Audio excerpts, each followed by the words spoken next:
Alden Richards at Maine Mendoza. Masayang masaya na raw sa buhay nila. Kitang-kita nga sa mukha ni Maine Mendoza at Alden Richards ang tila napakasaya nilang pamumuhay ngayon. Makikita mo rin kasi ang sigla na nagbabalik ngayon kay Maine Mendoza nitong mga nakaraang araw. At kung titignan mo rin si Alden Richards ay talagang fresh na fresh din. Nagtataka pa ba kayo? Bakit sabay na lumabas si Maine Mendoza at Alden Richards nitong mga nakaraang araw lamang?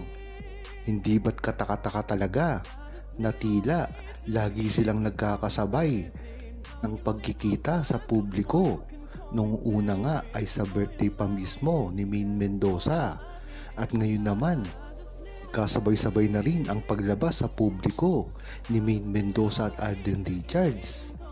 Diyan mo talaga malalaman ang ugnayan ni Maine Mendoza at Alden Richards na talagang hindi alam ng publiko.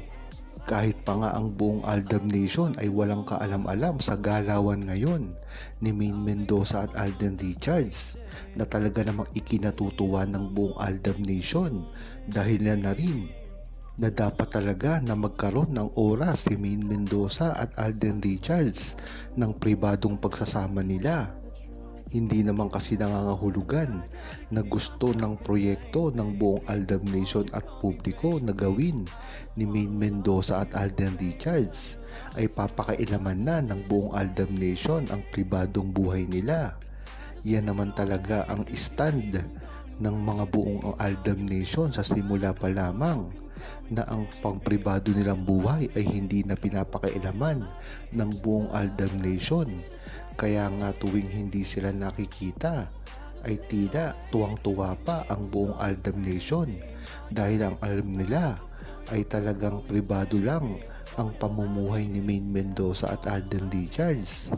Kaya dyan mo talaga malalaman ang truthfulness at ang tiwala ng buong True-Blooded Aldab Nation sa tunay na relasyon ni Maine Mendoza at Alden Richards, at kahit kailanman ay hindi ito mapuputol o masisiraan ng kahit sino man dahil sa simula pa lamang ay buo na ang tiwala ng buong Aldab Nation kay Maine Mendoza at Alden Richards.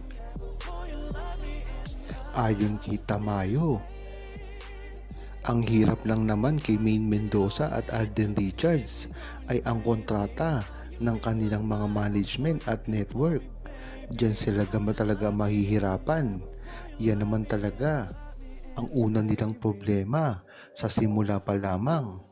Kung matatandaan nyo, kahit magkasama pa sila sa Itbulaga dati ay hirap na hirap silang gumawa ng teleserye o movie. Kung hindi nga lang umirma si Alden Richards ng exclusive na kontrata sa AAA ay malamang ay hindi nakagawa si Alden Richards at Maine Mendoza ng proyekto. Dahil alam naman natin na kahit si Maine Mendoza ay hindi pumirma ng exclusive contract sa network mismo ni Alden Richards. Kaya diyan mo palang malalaman ang problema ng dalawa noon pa lamang. Dahil naman kasi ito agawan ng produksyon na gagawin. Sino ang mamamahala dito? Ang AAA ba? Ang MSET ni Bossing Vic Soto at ang GMA Network? Dahil dito nahihirapang pagsamahin si Maine Mendoza at Alden Richards dahil hindi alam kung sino ang mag-i-spearhead ng produksyon. Katulad na lang ito ng proyekto ni Alden Richards at Catherine Bernardo. Nahihirapan dito kung sino ang mag-i-spearhead, ang Star Cine ba o GMA Films. Ngunit alam naman natin na ang ABS-CBN ay nawala na, kaya napilitan na rin siguro ang Star Cinema na isama ang GMA Network. Dahil kung hindi ito mangyayari wala sana ang GMA Network produksyon ng movie nila. Katulad na lang dito si Ding Dong Dantes Yung dati ay meron pang franchise ang ABS-CBN ay hindi kasama ang anumang management ni Dingdong Dantes nung gumawa siya sa Star Cinema. Ngunit nung nawala ang ABS-CBN ng franchise ay tila lumalambot ang puso nito.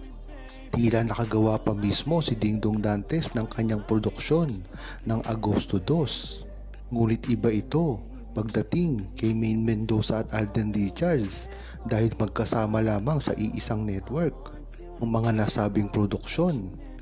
Kaya talagang mahihirapan sila dito. Ngunit ang napakatalinong si Alden Richards ay gumawa ng paraan. Ito ay ang kanyang produksyon na Myriad, na alam naman natin na kahit sinong artista ay pwede dito. Kahit hindi payagan si Alden Richards ng kanyang network at gamitin ang banner na GMA Films, ay kayang-kayang mag-solo ni Alden Richards sa kanyang Myriad na produksyon. Kakabit lamang niya ito sa AAA. Nangangalaga naman kay Maine Mendoza. Kaya dapat natin itong abangan.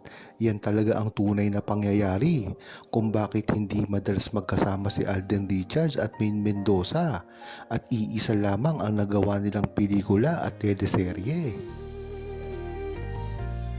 Ayon naman kay Gina Jalajar,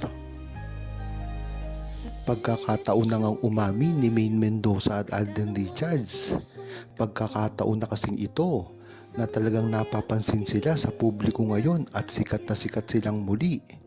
Dahil na nga rito ay maiiwasan ng mga starlet na pumapel at palitan sila.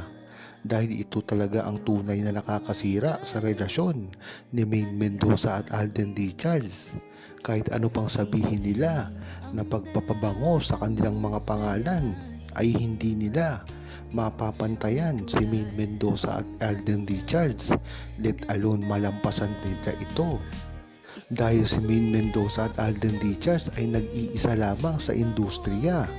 Nariyan ang mga respetado, ibang artista, matatalino, mayayaman, mga humble, napakaraming mga pinagkakaabalahan na business. Wala na nga talagang makakapantay sa hinaharap ngayon ni Maine Mendoza at Alden Richards. Kaya naman talagang tinatambangan sila ng mga pambabash at paninira na wala na sa lugar. Ngunit ang maganda dito ay baliwala lamang ito kay Maine Mendoza at Alden Richards dahil kahit kailan ay inaasahan nila na ipagtatanggol sila ng buong Aldab Nation, ang fandom na pinakamalaki sa buong mundo.